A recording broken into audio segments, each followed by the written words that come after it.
Un homme a frappé à ma porte à 7h30 du matin en tenant un colis brun sans expéditeur.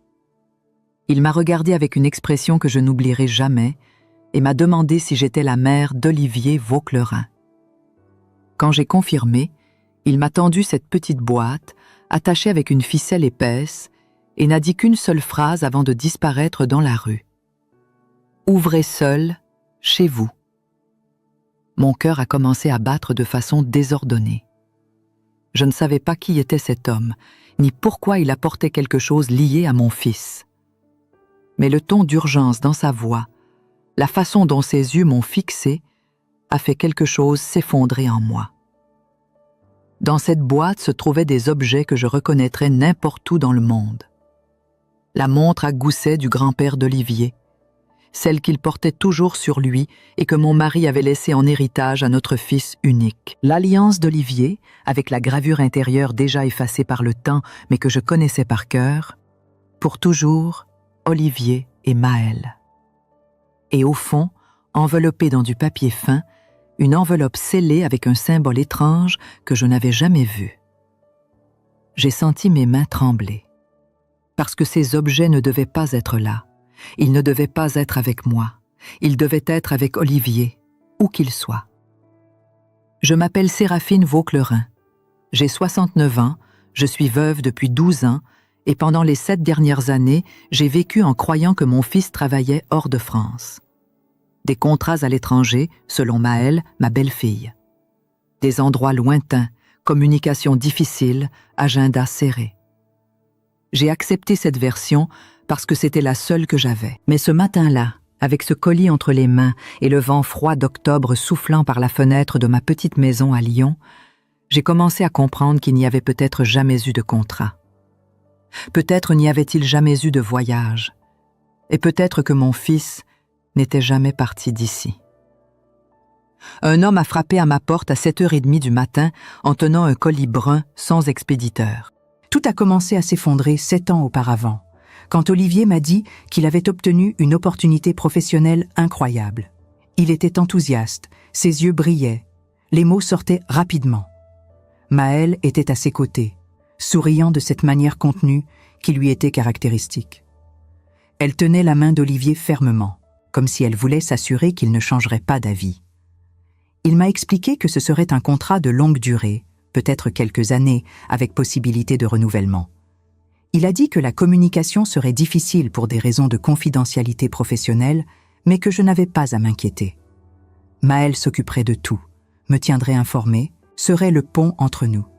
J'ai serré mon fils dans mes bras ce jour-là en croyant que je faisais ce qu'il fallait en le soutenant, en croyant qu'il reviendrait, en croyant que ce ne serait pas un adieu définitif.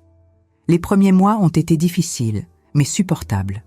Maëlle m'appelait de temps en temps, toujours avec le même message. « Olivier va bien, il est occupé, il t'embrasse. » Je demandais si je pouvais lui parler, s'il y avait un moyen de l'entendre, ne serait-ce que quelques minutes. Elle avait toujours une excuse, décalage horaire, réunions importantes, manque de signal. J'acceptais parce que je n'avais pas le choix, parce que questionner signifierait admettre que quelque chose n'allait pas, et je n'étais pas prête pour cela. Avec le temps, les appels de Maëlle sont devenus plus espacés. D'une fois par mois à une fois tous les 3 mois, puis une fois par semestre, jusqu'à ce qu'il cesse, pratiquement. J'ai essayé de l'appeler plusieurs fois, mais elle répondait rarement, et quand elle répondait, c'était bref, froid, pressé. Toujours la même histoire. Olivier allait bien, il travaillait, il ne pouvait pas parler. J'ai commencé à envoyer des messages. J'envoyais de longs textes, demandant comment il allait, s'il mangeait bien, s'il avait le mal du pays. Les réponses de Maëlle étaient courtes, génériques, comme si elle répondait automatiquement. « Il va très bien. Il t'embrasse. Il est concentré sur son travail. Aucune photo, aucun appel vidéo, aucune preuve qu'il était vraiment de l'autre côté de la ligne. » J'ai commencé à ressentir un vide croissant, une angoisse que je ne pouvais pas nommer. Mais j'ai continué à attendre, parce que c'était tout ce qu'il me restait. La solitude s'est installée lentement. Mon mari, Michel, était mort d'une crise cardiaque soudaine quand Olivier n'avait que 28 ans. Je me souviens comment Olivier était dévasté, comment il a tenu ma main pendant les funérailles, et m'a promis qu'il ne me laisserait jamais seule. Il a tenu cette promesse pendant des années, me rendant visite chaque fois qu'il le pouvait, appelant chaque semaine, s'assurant d'être présent aux dates importantes. Jusqu'à ce qu'il rencontre Maëlle. Au début, je l'aimais bien. Elle était polie, réservée, semblait vraiment intéressée par Olivier. Mais avec le temps, j'ai remarqué qu'il y avait quelque chose en elle que je ne pouvais pas déchiffrer. Une froideur dans les yeux, une manière calculée de parler, comme si chaque mot était mesuré avant d'être dit. Quand Olivier m'a dit qu'il allait l'épouser, j'ai souri et donné ma bénédiction. Mais au fond, j'ai senti un serrement dans la poitrine. Quelque chose me disait que Maëlle n'était pas ce qu'elle semblait être, qu'il y avait des couches en elle que je n'atteindrais jamais. Malgré tout, j'ai tu mon intuition. Parce qu'Olivier était heureux, et je ne voulais pas être la mère qui interfère, qui questionne, qui étouffe. Alors j'ai accepté Maëlle comme membre de la famille, croyant que le temps me ferait mieux la comprendre. Mais après le départ d'Olivier, Maëlle a changé. Pas de façon abrupte, mais graduelle, presque imperceptible. Elle a cessé de me rendre visite, elle a cessé de m'appeler. Quand j'insistais pour en savoir plus sur Olivier, elle devenait irritée, impatiente, comme si mes questions étaient une gêne. Je me sentais coupable d'insister, de paraître une mère surprotectrice et envahissante. Alors je me suis retirée. J'ai arrêté de poser des questions. J'ai arrêté d'insister. Et je me suis résignée au silence. Pendant ces 7 années, j'ai vécu dans une sorte de suspension. Je me réveillais chaque matin en attendant un appel qui n'arrivait jamais. Je regardais le téléphone des dizaines de fois par jour, imaginant que peut-être cette fois il sonnerait, et ce serait Olivier de l'autre côté. Mais les jours passaient, et rien ne changeait. Je me suis habituée à l'absence, à la douleur constante de ne pas savoir où était mon fils, de ne pas entendre sa voix, de ne pas pouvoir l'embrasser. Je me suis habituée parce que c'était ça ou devenir folle. Ma routine est devenue mécanique. Je me levais tôt, préparais du café, marchais jusqu'à la boulangerie du coin pour acheter du pain frais. Je saluais les voisins, échangeais quelques mots sur le temps, sur les nouvelles du jour. Je rentrais à la maison, nettoyais, cuisinais, regardais la télévision. Tout en pilote automatique, comme si je survivais seulement, ne vivais pas. Mes amis essayaient de me faire sortir, m'invitaient à déjeuner, à des promenades. Mais je trouvais toujours une excuse. Parce que sortir signifiait accepter que la vie continuait. Et je ne voulais pas que la vie continue sans Olivier. Il y a eu des nuits où j'ai pleuré seule dans ma chambre, tenant sa photo quand il était enfant, celle où il sourit avec ses 2 dents de devant manquantes. Il y a eu des jours où je suis restée des heures assise sur la chaise du salon, regardant dans le vide, incapable de faire quoi que ce soit. La douleur était physique, une pression constante dans la poitrine qui ne s'apaisait jamais. Mais je n'en parlais à personne. Parce que les gens ne comprennent pas ce genre de perte. La perte de quelqu'un qui est encore vivant, mais qui a été arraché de votre vie comme s'il n'avait jamais existé. J'ai commencé à me remettre en question. Ai-je fait quelque chose de mal? Ai-je été une mauvaise mère? Olivier s'est-il éloigné parce que je l'ai étouffé? Parce que j'ai trop exigé? Parce que je n'ai pas su donner d'espace? Ces questions me tourmentaient, rongeaient ma paix, me faisaient douter de chaque souvenir que j'avais de lui. Mais au fond, je savais que ce n'était pas ça. Olivier m'aimait. J'en étais certaine. Le problème n'était pas en moi. Le problème était dans quelque chose que je ne pouvais pas encore voir. Et puis, ce matin d'octobre, avec ce colis entre les mains, tout a commencé à prendre sens. Ou plutôt, rien n'avait de sens. Mais pour la première fois, j'avais une preuve concrète que quelque chose était profondément faux. Je me suis assise à la table de la cuisine, le colis devant moi, et j'ai respiré profondément. Mes mains tremblaient en défaisant la ficelle. À l'intérieur, comme je l'ai dit, se trouvaient la montre, l'alliance et l'enveloppe. J'ai pris d'abord la montre, senti son poids dans ma paume, entendu le tic-tac doux qui me calmait toujours quand j'étais plus jeune. Cette montre appartenait à mon beau-père et passait à Michel, puis à Olivier.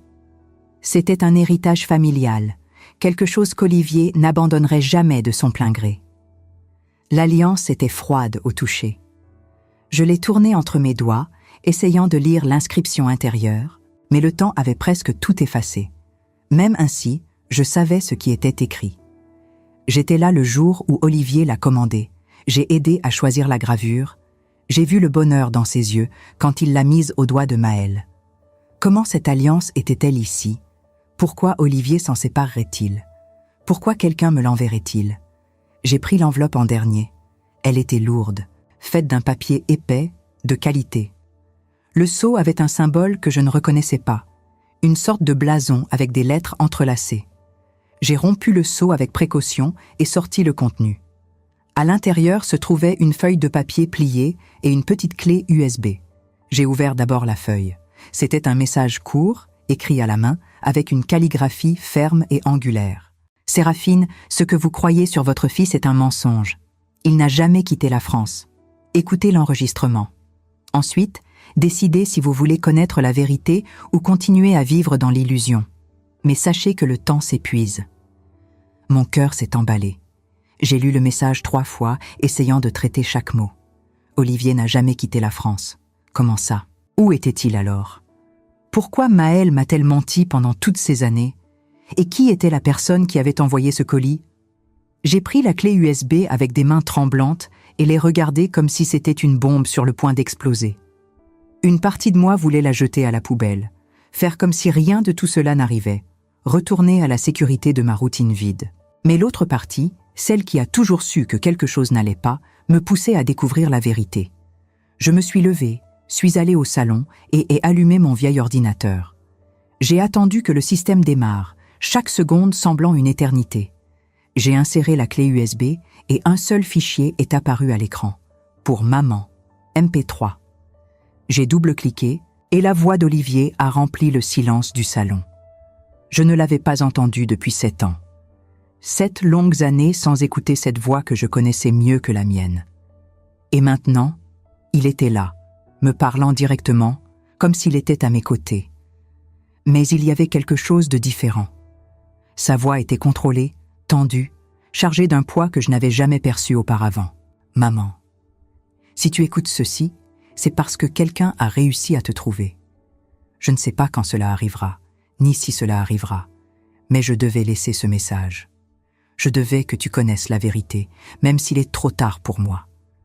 Maman, je n'ai jamais quitté la France. Je n'ai jamais eu de contrat à l'étranger. Tout cela était un mensonge. Un mensonge que j'ai été forcée d'accepter. Un mensonge qui m'a emprisonnée. J'ai commis une erreur, maman. Une erreur terrible qui a tout changé.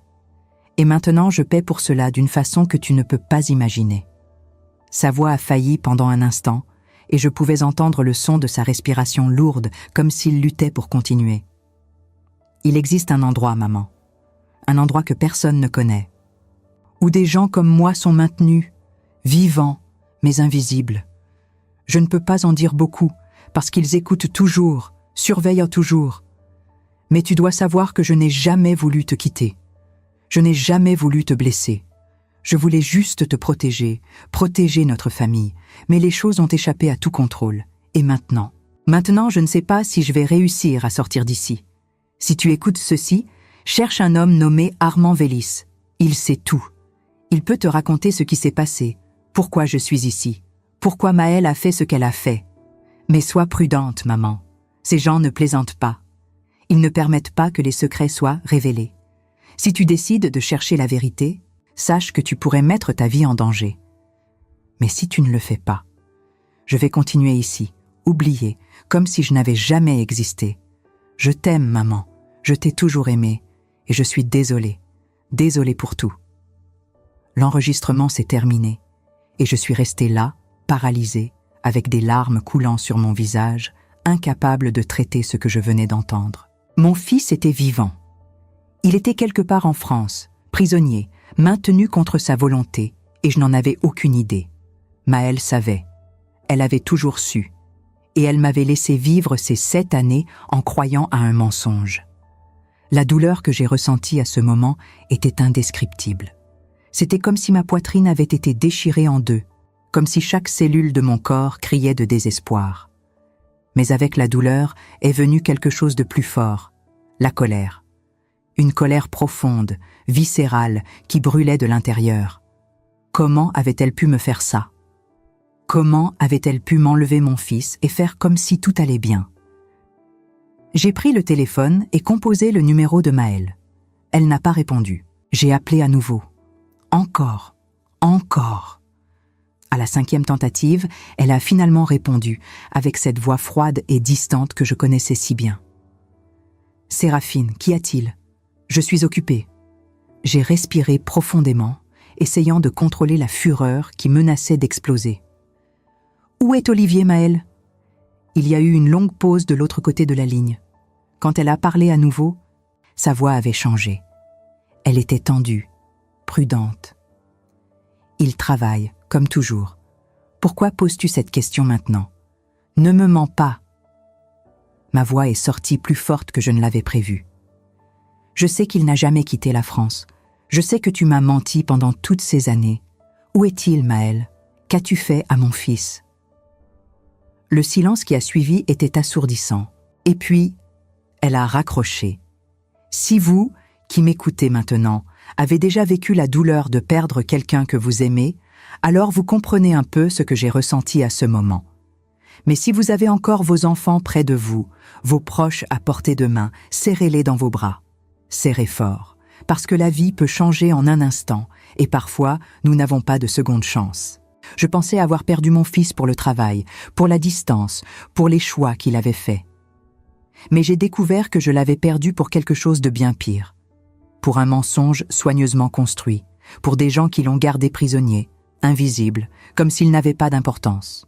Et maintenant, tout ce que je veux, c'est le ramener. Je ne sais pas comment, je ne sais pas si je vais réussir, mais je vais essayer. Parce qu'une mère n'abandonne jamais son enfant. Jamais. Si cette histoire vous touche d'une manière ou d'une autre, si vous ressentez la même angoisse que j'ai ressentie, laissez un commentaire disant d'où vous regardez. Savoir que je ne suis pas seule dans ce voyage fait toute la différence. Et si vous voulez continuer à suivre, abonnez-vous à la chaîne pour ne pas manquer le prochain chapitre, parce qu'il y a encore beaucoup à révéler et vous ne voudrez pas le manquer. Après avoir raccroché avec Maëlle, je restais figée dans ma cuisine, le téléphone encore serré dans ma main tremblante. Mon cœur battait si fort que j'avais l'impression qu'il allait exploser. Maëlle avait raccroché. Elle n'avait même pas essayé de nier, de m'expliquer, de me rassurer. Elle avait simplement coupé la communication, comme si ma douleur ne comptait pas, comme si mes questions étaient une nuisance qu'elle pouvait ignorer. Cette réaction me confirma ce que je craignais le plus. Elle savait exactement où était Olivier et elle avait participé activement à son effacement. Je me laissais tomber sur une chaise, les jambes flageolantes, incapable de tenir debout plus longtemps. Les mots d'Olivier résonnaient encore dans ma tête. « Cherche Armand Vélis. Il sait tout. » Qui était cet homme? Pourquoi Olivier me dirigeait-il vers lui? Et surtout, comment allais-je le trouver? Je n'avais aucune piste, aucun numéro, aucune adresse. Juste un nom qui semblait porter en lui toute la clé du mystère. Je me levai lentement et retournai à mon ordinateur. Tapai Armand Vélis dans le moteur de recherche et appuyai sur Entrée. Les résultats furent étrangement limités. Quelques mentions dans des articles anciens de journaux locaux, toujours en lien avec des institutions privées, des fondations caritatives, des dons importants à des causes sociales, mais rien de concret, rien qui me permette de comprendre qui il était vraiment. Les photos étaient rares, floues, comme si cet homme avait délibérément évité d'être visible. Sur l'une d'elles, prise lors d'une cérémonie de remise de prix, je distinguais un homme d'une 60aine d'années, aux traits durs, au regard perçant, vêtu d'un costume impeccable. Il souriait, mais son sourire ne montait pas jusqu'à ses yeux. Je continuais à chercher, cliquant sur chaque lien, lisant chaque article, espérant trouver quelque chose qui m'indiquerait où le trouver. C'est alors que je tombais sur un ancien article datant de 15 ans, publié dans un quotidien régional. L'article parlait d'une institution privée appelée la Résidence Saint-Clair, située dans les environs de Lyon, qui accueillait des personnes en difficulté, des gens qui avaient besoin de se reconstruire loin des regards. L'article mentionnait qu'Armand Vélis en était le directeur et le principal financier. Mais ce qui attira vraiment mon attention fut la phrase suivante. La résidence Saint-Clair opère dans la plus grande discrétion, refusant systématiquement les visites non autorisées et les interviews de la presse. Mon sang se glaça. Une institution qui refusait les visites. Une institution dirigée par l'homme qu'Olivier m'avait dit de chercher. Était-ce là qu'il se trouvait? Était-ce là qu'on l'avait maintenu pendant toutes ces années? Je notais l'adresse mentionnée dans l'article et décidai que j'irais là-bas dès le lendemain matin. Mais avant cela, je devais en savoir plus. Je passais le reste de la journée à fouiller sur Internet, à lire tout ce que je pouvais trouver sur Armand Vélis et sur la résidence Sinclair. Plus je lisais, plus je réalisais à quel point cet endroit était étrange. Il n'y avait pratiquement aucune information publique à son sujet, aucune liste de résidents, aucun témoignage de personnes y ayant séjourné. C'était comme si l'endroit existait dans une zone grise, à mi-chemin entre le légal et l'illégal, protégé par des murs de silence et de secret. En fin d'après-midi, je reçus un appel d'un numéro inconnu. Hésitai un instant avant de répondre, mais quelque chose me poussa à décrocher. « Madame Vauclerin ?» demanda une voix masculine, grave et posée. « Oui, c'est moi. Qui êtes-vous ? Je suis celui qui vous a apporté le colis ce matin. Je ne peux pas vous dire mon nom, mais je peux vous dire que je connais votre fils. Je travaillais à la résidence Sinclair jusqu'à il y a 2 mois. J'ai quitté cet endroit parce que je ne pouvais plus supporter ce qui s'y passait. Olivier m'a donné ce colis il y a longtemps, en me faisant promettre que si quelque chose lui arrivait, je le remettrais à vous. Mon cœur bondit dans ma poitrine. Vous connaissez Olivier ? Vous l'avez vu ? Comment va-t-il ? L'homme soupira longuement. Il va aussi bien que quelqu'un peut aller dans sa situation. Mais Madame Vauclerin, vous devez comprendre une chose. La résidence Sinclair n'est pas ce qu'elle prétend être. C'est un endroit où des gens disparaissent. Pas physiquement, mais socialement. Ils sont maintenus là-bas, coupés du monde extérieur sous prétexte de les protéger ou de les aider à se reconstruire. Mais la vérité, c'est qu'ils sont prisonniers. Et Olivier fait partie de ces prisonniers. Je sentis mes jambes se dérober sous moi. Pourquoi ? Pourquoi mon fils est-il là-bas ? Qu'est-ce qu'il a fait ? Je ne peux pas tout vous dire au téléphone. C'est trop dangereux. Mais sachez que votre fils a été témoin de quelque chose qu'il n'aurait jamais dû voir. Quelque chose qui implique des personnes très puissantes, des gens qui ne peuvent pas se permettre que certaines vérités soient révélées. Alors ils l'ont fait taire, pas en le tuant, mais en l'effaçant, en le gardant vivant, mais invisible. Et Maëlle, elle sait tout ça. Et une autre long silence. Maëlle n'est pas celle que vous croyez, Madame Vauclerin. Elle n'a jamais été celle que vous croyez. Avant que je puisse poser une autre question, il raccrocha.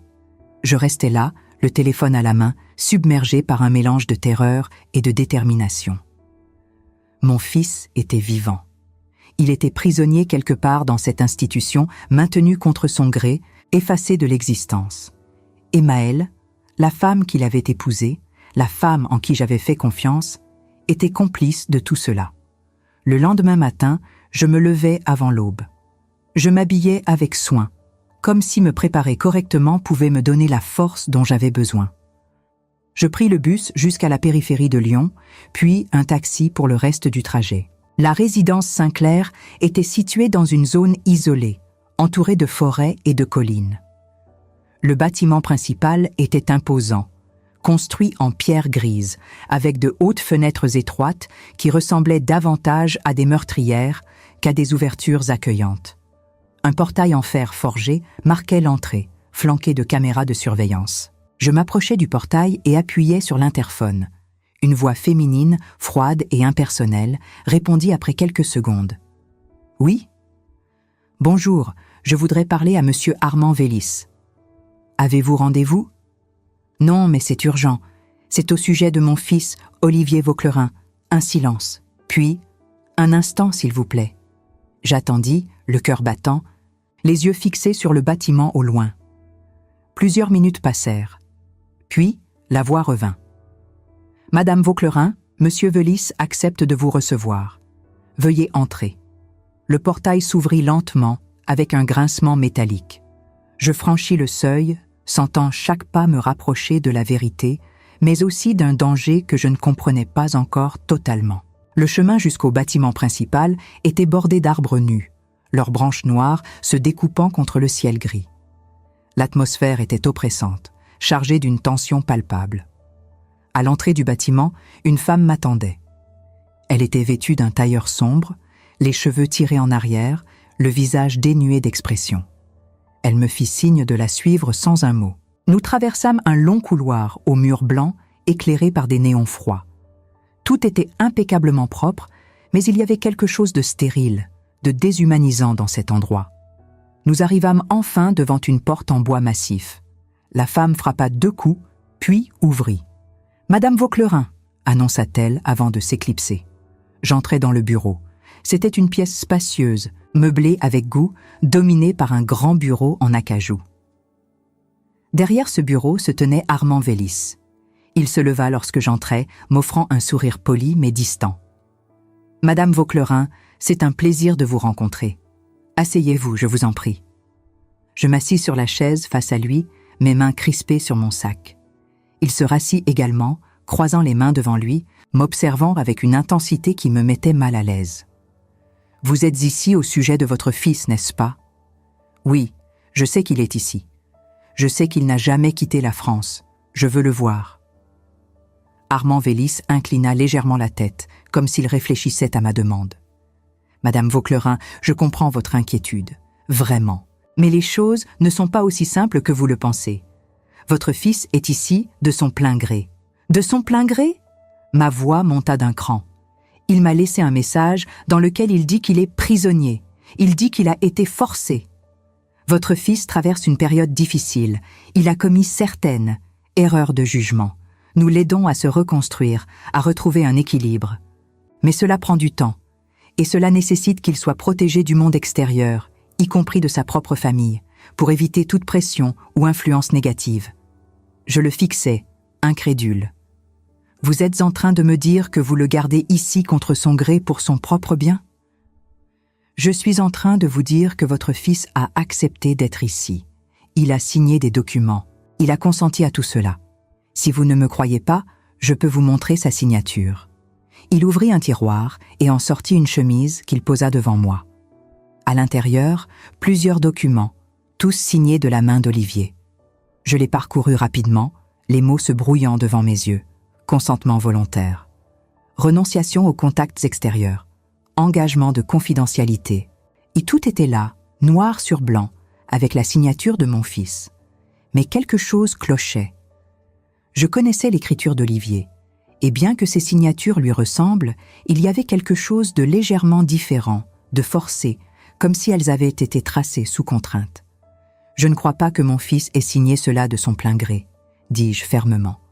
Armand Vélis sourit, mais ce n'était pas un sourire chaleureux. C'était un sourire calculé, celui de quelqu'un qui sait qu'il a le contrôle de la situation. « Madame Vauclerain, je comprends que c'est difficile pour vous, mais vous devez accepter la réalité. Votre fils a fait des choix qui ont des conséquences, et maintenant, il doit vivre avec ces conséquences. Je vous conseille de rentrer chez vous et de continuer votre vie. Olivier est entre de bonnes mains. » « Je veux le voir, insistai-je, ma voix tremblant de rage et de désespoir. J'ai le droit de voir mon fils. Je crains que ce ne soit pas possible. Les visites ne sont pas autorisées sans l'accord préalable du résident. Et Olivier a expressément demandé à ne recevoir aucune visite. » Ah, je me levai brusquement, renversant presque ma chaise. « Vous mentez, vous le gardez prisonnier et vous me dites qu'il ne veut pas me voir. Je sais que c'est faux. » Armand Vélis se leva également, son expression durcissant.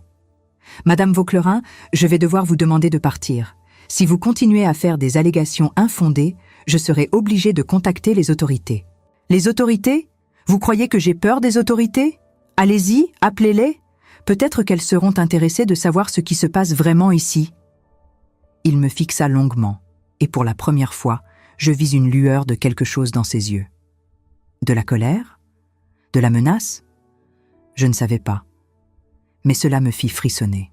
« Rentrez chez vous, Madame Vauclerain. Pour votre propre bien. » Je sortis de ce bureau en tremblant, traversai le couloir d'un pas rapide, franchis le portail qui se referma derrière moi avec un claquement sinistre. Je marchais jusqu'à la route principale, les larmes coulant librement sur mes joues. J'avais échoué. Je n'avais pas pu voir Olivier. Je n'avais même pas pu confirmer qu'il était vraiment là. Mais je savais une chose avec certitude. Armand Vélis mentait. et j'allais découvrir la vérité, quoi qu'il en coûte. De retour chez moi, je m'effondrais sur mon canapé, épuisé physiquement et émotionnellement. La rencontre avec Armand Vélis m'avait laissé vidé, mais aussi plus déterminé que jamais. Je savais maintenant où Olivier se trouvait. Je savais qu'il était retenu contre son gré, malgré ce que prétendait Vélis. Mais comment pouvais-je le prouver? Comment pouvais-je le sortir de là? Je repensais à l'homme qui m'avait appelé, celui qui avait travaillé à la résidence Saint-Clair. Il avait dit qu'il ne pouvait pas tout me dire au téléphone. Peut-être pouvait-il me rencontrer en personne? Peut-être avait-il des preuves, des documents, quelque chose qui pourrait m'aider? Je tentais de rappeler le numéro d'où il avait appelé, mais cela tombait directement sur une messagerie générique. Frustrant. Il avait disparu aussi soudainement qu'il était apparu. Mais peut-être reviendrait-il? Peut-être surveillait-il mes actions, attendant le bon moment pour me recontacter? Le soir même, alors que j'étais assise à ma table de cuisine, essayant de rassembler mes pensées, j'entendis frapper à ma porte. Mon cœur fit un bond. Était-il venu me menacer? Était-ce Maël, venu m'expliquer? Ou plutôt me mentir à nouveau? J'ouvris prudemment. C'était l'homme du paquet, celui qui m'avait appelé. Il se tenait là, le visage marqué par la fatigue, regardant nerveusement autour de lui. « Je ne peux pas rester longtemps, » dit-il rapidement en entrant. « Mais je devais vous voir. Vous êtes allé à la résidence aujourd'hui, n'est-ce pas? »« Oui. Comment le savez-vous? » J'ai encore des contacts là-bas. Des gens qui pensent comme moi, qui veulent que la vérité éclate. Ils m'ont dit que vous aviez rencontré Vélis et que vous n'avez pas pu voir Olivier. Il a refusé. Il a dit qu'Olivier ne voulait pas me voir, qu'il était là de son plein gré. L'homme secoua la tête. C'est un mensonge. Votre fils n'a jamais eu le choix. Il y a 7 ans, Olivier a découvert quelque chose qu'il n'aurait jamais dû découvrir. Il travaillait à l'époque pour une entreprise de conseil financier qui faisait des audits pour diverses organisations. L'une de ces organisations était justement la résidence Saint-Clair.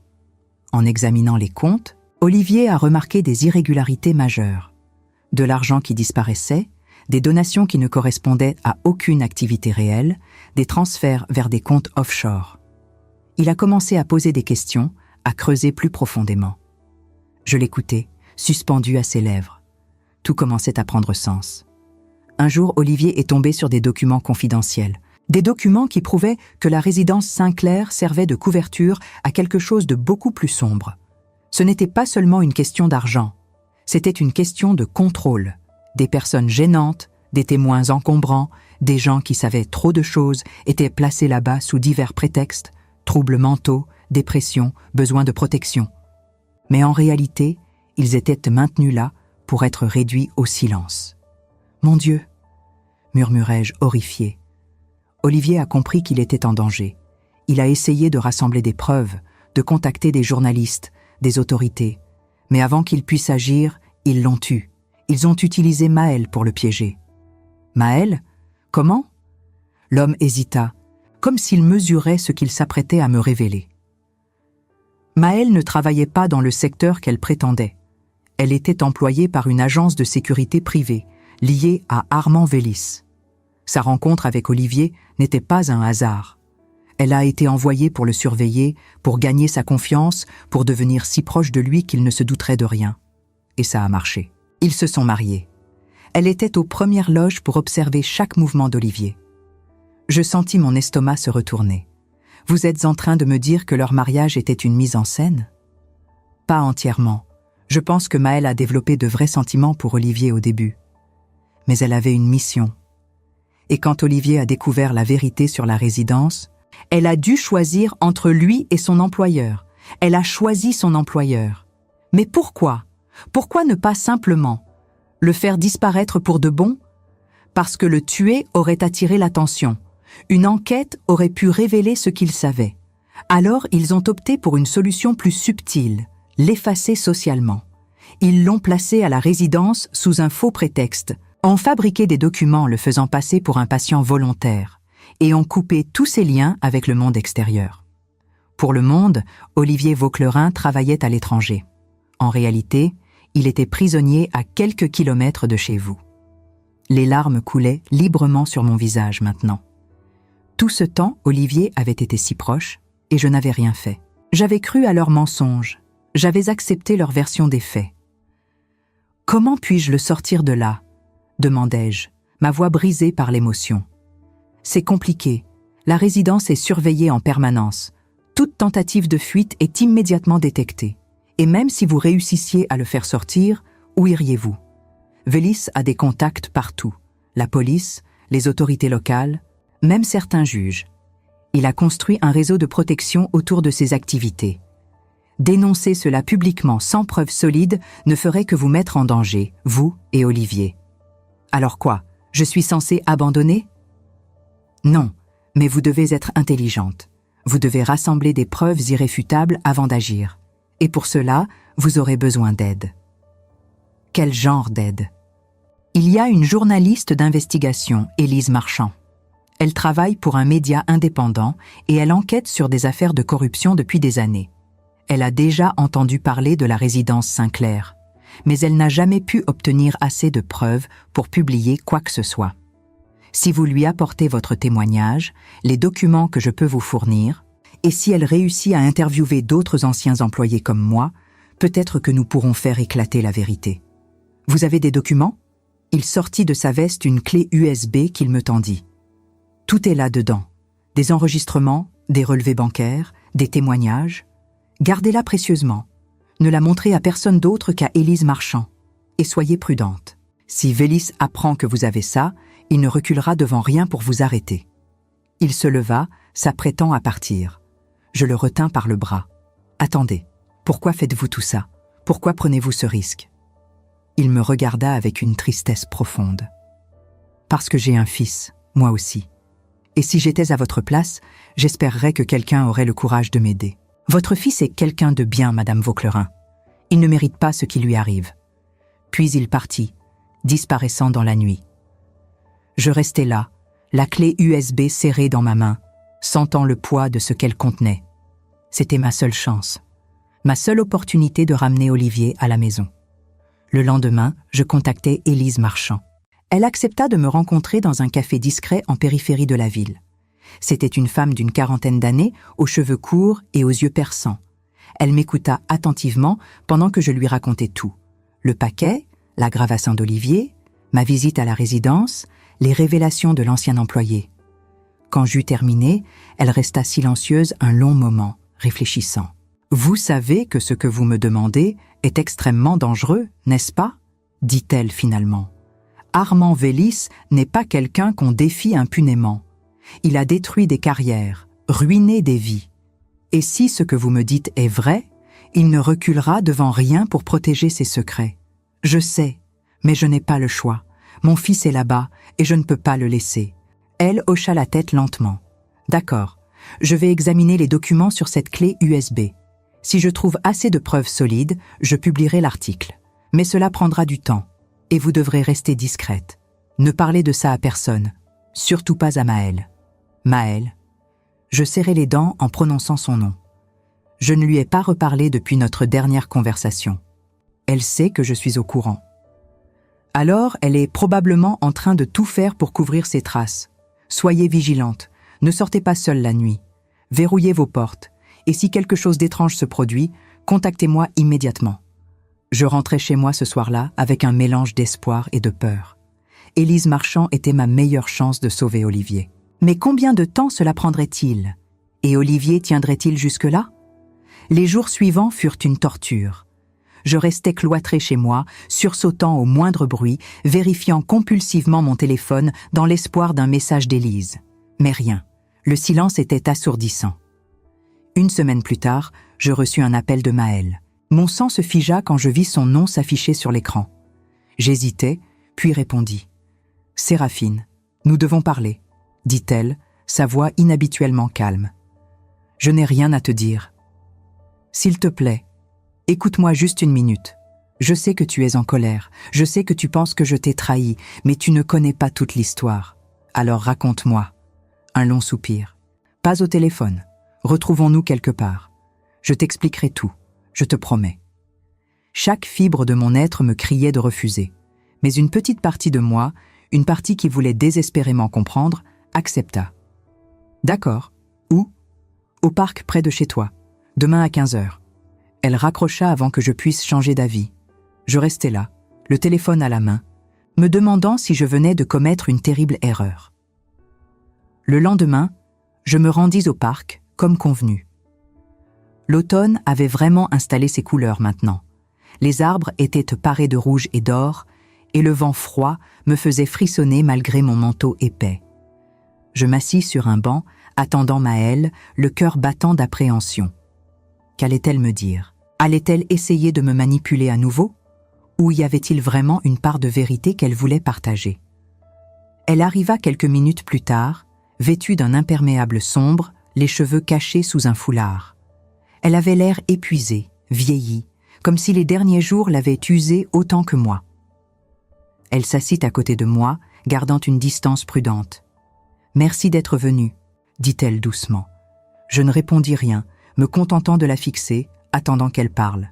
« Tu as raison, » commença-t-elle, sa voix tremblant légèrement. « Je t'ai menti. Pendant toutes ces années, je t'ai menti. Mais ce n'était pas par méchanceté. C'était pour protéger Olivier. » « Protéger Olivier ?»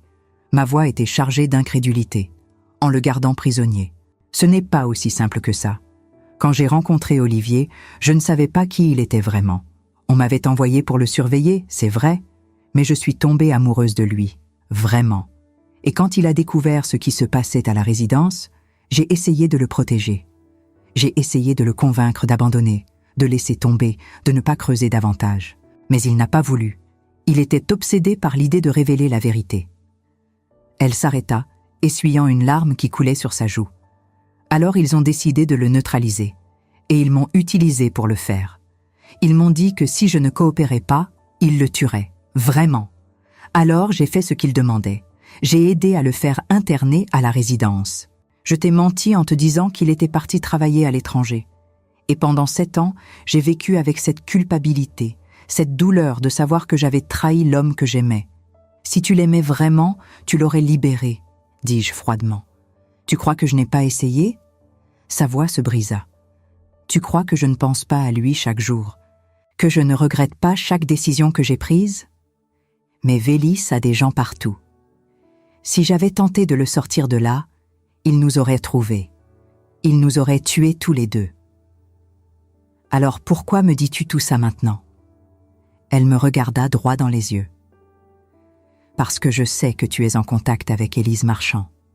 Je sais que tu essaies de faire éclater la vérité. Et je veux t'aider. Je la fixai méfiante. Pourquoi devrais-je te croire? Parce que j'ai des preuves, des documents que je cache depuis des années, des enregistrements de conversations entre Vélis et ses associés, des listes de personnes qui ont été internées illégalement à la résidence. Tout ce dont Élise a besoin pour publier son article. Mon cœur s'accéléra. Tu as vraiment tout ça? Elle hocha la tête. Oui, je les ai gardés comme une assurance au cas où Vélis déciderait de se débarrasser de moi aussi. Mais maintenant, je veux m'en servir pour libérer Olivier, pour réparer ce que j'ai détruit. Elle sortit de son sac une enveloppe épaisse qu'elle me tendit. Je l'ouvris avec précaution. À l'intérieur, des dizaines de pages, relevés bancaires, courriels imprimés, transcriptions d'enregistrements. Tout était là, les preuves dont nous avions besoin. « Donne ça à Élise », dit Maëlle, « et dis-lui de publier l'article dès que possible. Une fois que la vérité sera publique, Vélis ne pourra plus rien faire. Il sera obligé de libérer Olivier et tous les autres. » Je la regardais, cherchant dans ses yeux un signe de tromperie.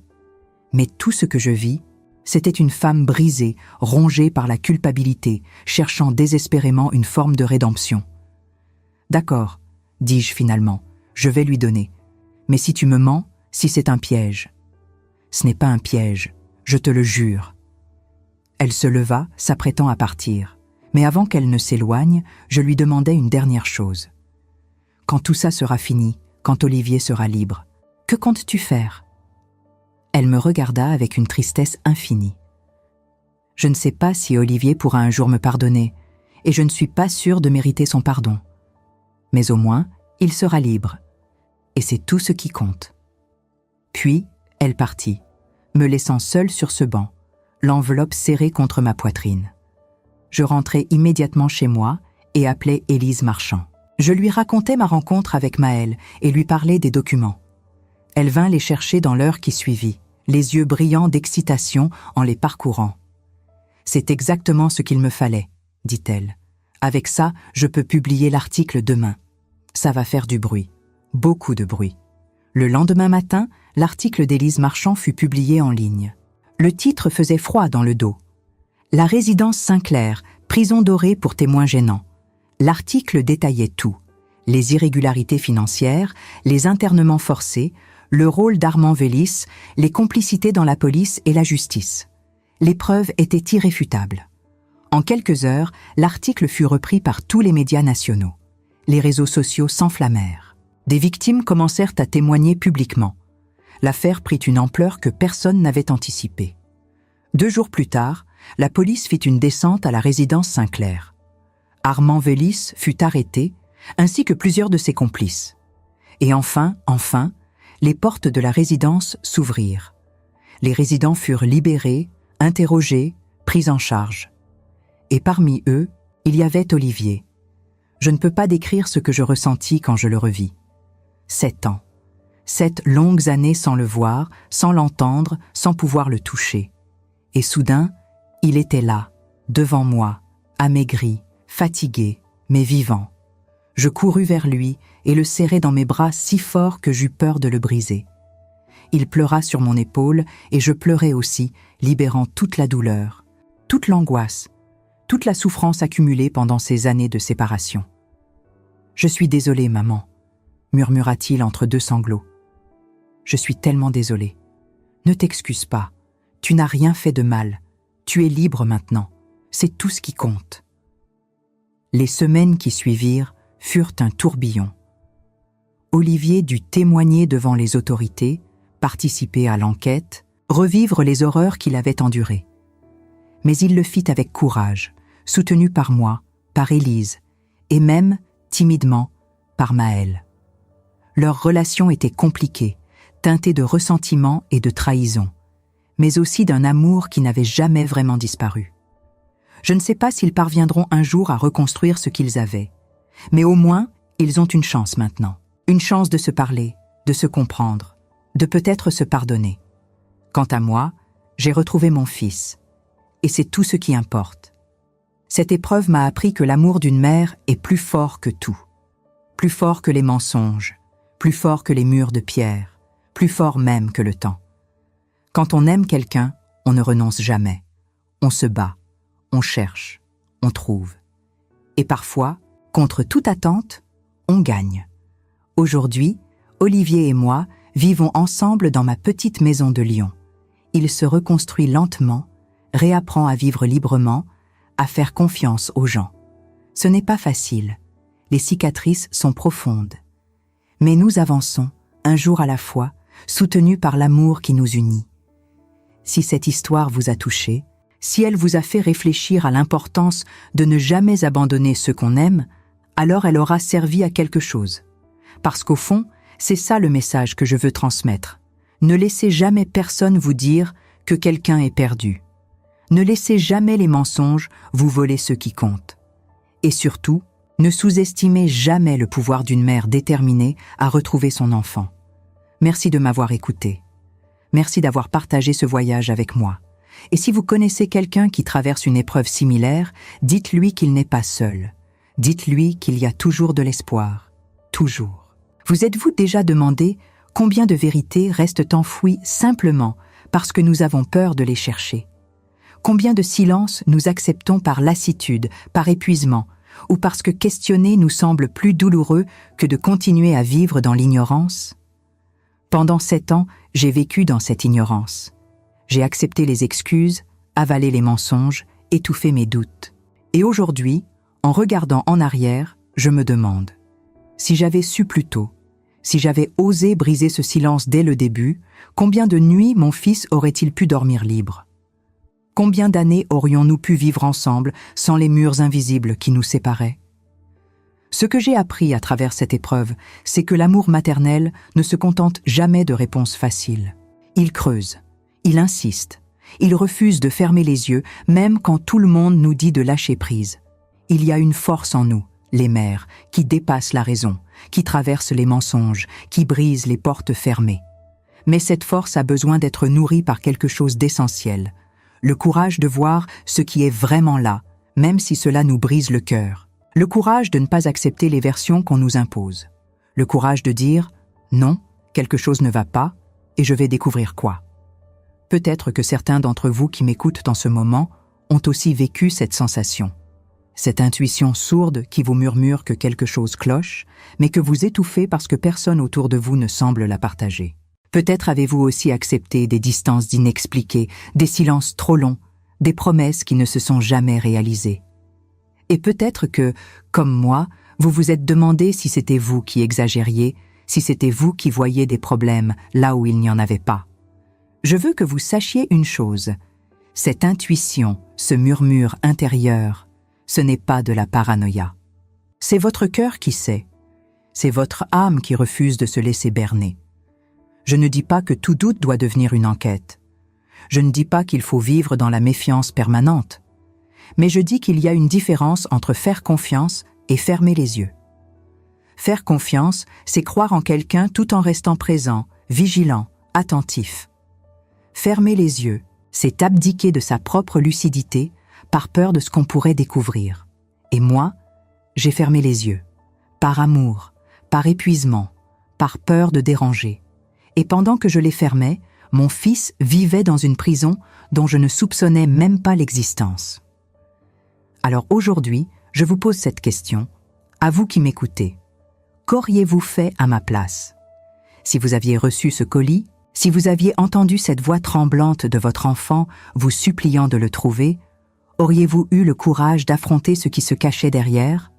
Auriez-vous osé défier les mensonges, les menaces, les murs de silence? Ou auriez-vous préféré continuer à croire ce qu'on vous racontait, parce que la vérité semblait trop effrayante, trop dangereuse, trop grande pour être affrontée seule? Je ne juge personne. Vraiment. Parce que je sais combien il est difficile de choisir la vérité quand elle peut tout détruire. Mais je sais aussi que ne pas la chercher, c'est laisser une partie de soi mourir dans l'ignorance.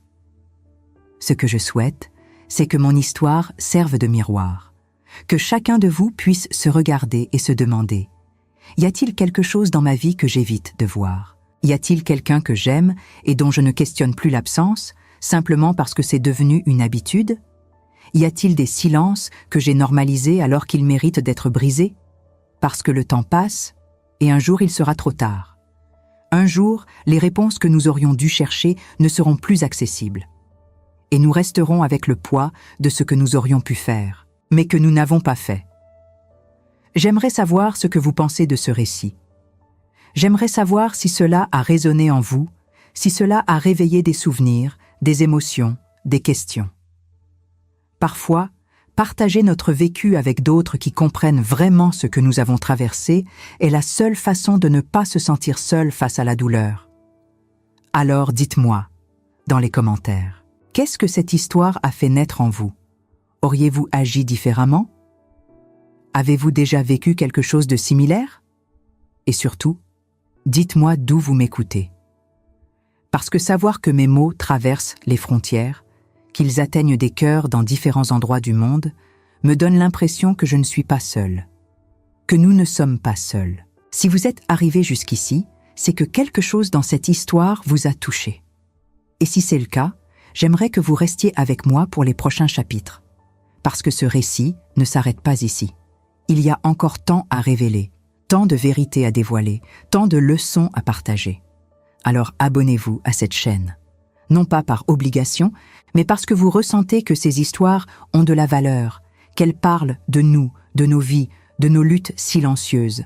Parce qu'ensemble, nous créons une communauté de personnes qui refusent d'oublier, qui refusent de se taire, qui refusent d'accepter les mensonges comme des vérités.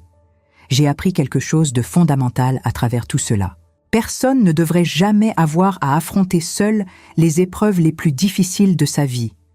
Nous avons besoin les uns des autres. Nous avons besoin d'entendre les histoires des autres pour comprendre les nôtres. Nous avons besoin de savoir que ce que nous ressentons est légitime, que nos doutes méritent d'être écoutés, que nos combats ont du sens. Et c'est exactement ce que je veux créer ici. Un espace où chaque voix compte, où chaque expérience a sa place, où personne n'est jugé pour avoir aimé trop fort, pour avoir fait confiance trop longtemps, pour avoir espéré malgré tout. La vie nous apprend que les liens familiaux sont à la fois notre plus grande force et notre plus grande vulnérabilité. Nous aimons si profondément que nous devenons capables de tout accepter, même l'inacceptable, pour préserver ce lien. Mais j'ai compris que préserver un lien ne signifie pas accepter n'importe quoi. Cela signifie avoir le courage de protéger ceux que nous aimons, même si cela implique de remettre en question les personnes en qui nous avons le plus confiance. Cela signifie reconnaître que l'amour véritable ne ferme jamais les yeux sur l'injustice, même quand cette injustice vient de l'intérieur de notre propre famille. Alors je vous le demande une dernière fois. Partagez avec moi. Partagez vos pensées, vos doutes, vos histoires. Dites-moi si vous avez déjà ressenti cette solitude que j'ai ressentie, cette impression d'être la seule à voir ce que les autres refusent de regarder. Dites-moi ce que vous auriez fait à ma place. Et si cette histoire vous a ému, si elle a touché quelque chose en vous, ne la gardez pas pour vous. Partagez-la avec quelqu'un qui en a besoin, parce que peut-être, quelque part, il y a une autre mère, un autre père, un autre enfant qui vit dans le silence et qui a besoin d'entendre qu'il n'est pas seul, que la vérité existe et qu'elle mérite d'être cherchée quoi qu'il en coûte. Merci d'avoir été là. Merci d'avoir écouté. Et merci de faire partie de ce voyage avec moi. Nous continuons ensemble jusqu'au bout.